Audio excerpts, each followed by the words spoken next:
तो देखिए आखिरकार किस तरीके से अजय सिंह ने बताया कि ये जिस तरीके से अब यहाँ पर पूरे तरीके से भारत ने कार्रवाई की है, उसके बाद आखिरकार की स्थिति क्या कुछ। चलिए आगे बात करते हैं, जहां पर भारत पाकिस्तान के बीच युद्ध विराम पर हिंदी खबर से बातचीत करते हुए केंद्रीय राज्य मंत्री बीएल वर्मा ने कहा कि युद्ध विराम तो हुआ है क्योंकि पाकिस्तान ने घुटने टेक लिए हैं और हमारी सेवा, अगर हम बात करें तो जिस तरीके से हमारी सेना पर भी हमें गर्व है, हमारी सरकार ने कई तरीकों से दुश्मनों से बदला लिया है। सुनिए उनका क्या कुछ कहना रहा।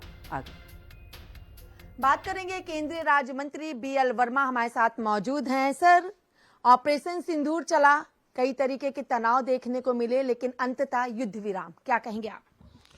देखिए 22 अप्रैल को जो घटना घटी थी, ऐसे हमारे दुस्साहसी आतंकवादी जिन्होंने निर्दोष हमारे नागरिकों को उनकी हत्या करने का काम किया था, वो आतंकवादी भूल गए थे कि हमारी बहादुर सेना वही है, वही प्रधानमंत्री जी हैं जिनके नेतृत्व में सर्जिकल स्ट्राइक और एयर स्ट्राइक दुश्मन के घर में घुस करके हमने करने का काम किया था।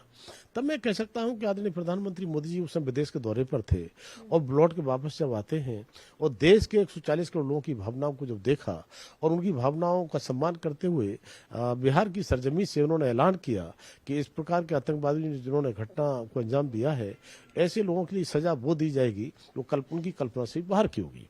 तो देश की सेना ने उस कल्पना से उनकी बाहर की सजा देने का काम भी किया है।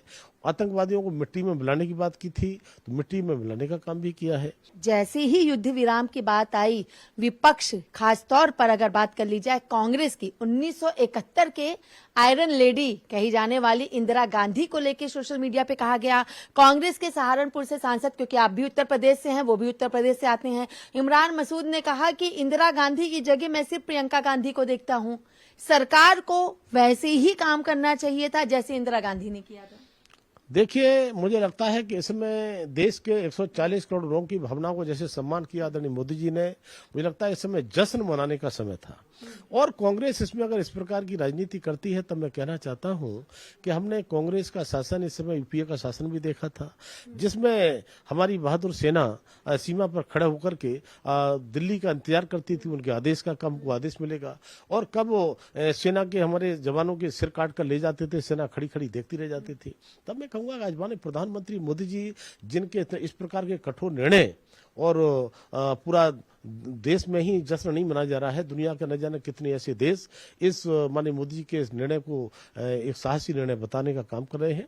अगर बात कर ली जाए विपक्ष की, तो वो लगातार विशेष सत्र बुलाने की बात कर रहे हैं, चाहे विपक्ष में सपा हो या कांग्रेस। और अगर कपिल सिब्बल की बात कर ली जाए तो वो कह रहे सर्वदलीय बैठक बुलाई जाए, लेकिन उस बैठक में प्रधानमंत्री नरेंद्र मोदी जरूर उपस्थित रहे। आप इसे कैसे देखते हैं? देखिए, पाकिस्तान पिटा है, पाकिस्तान बर्बाद हुआ है, पाकिस्तान पर क्या ढाए गए हैं, चाहे आतंकी ठिकाने हो, चाहे सैन्य ठिकाने हो, तब मैं कहूंगा कि पिटने वाले लोग इकट्ठे होते हैं। इसमें भारत तो जश्न के मूड में है, इसलिए यहाँ पर इकट्ठा होने की आवश्यकता नहीं है। और हमारे भारत की सेना, उनका जो मनोबल है वो पूरी तरह से कॉन्फिडेंस, उनका लेवल इतना हाई है कि आने वाले समय में अगर एक भी किसी प्रकार की सामने से घटना का अंजाम देने का काम किया तो मुंह तोड़ जवाब देने का काम हमारी सेना करेगी। चलिए, बहुत बहुत शुक्रिया। हमने बात की केंद्रीय राज्य मंत्री बीएल वर्मा से। वीडियो जर्नलिस्ट दीपक के साथ मैं कंचन अरोड़ा, दिल्ली, हिंद खबर।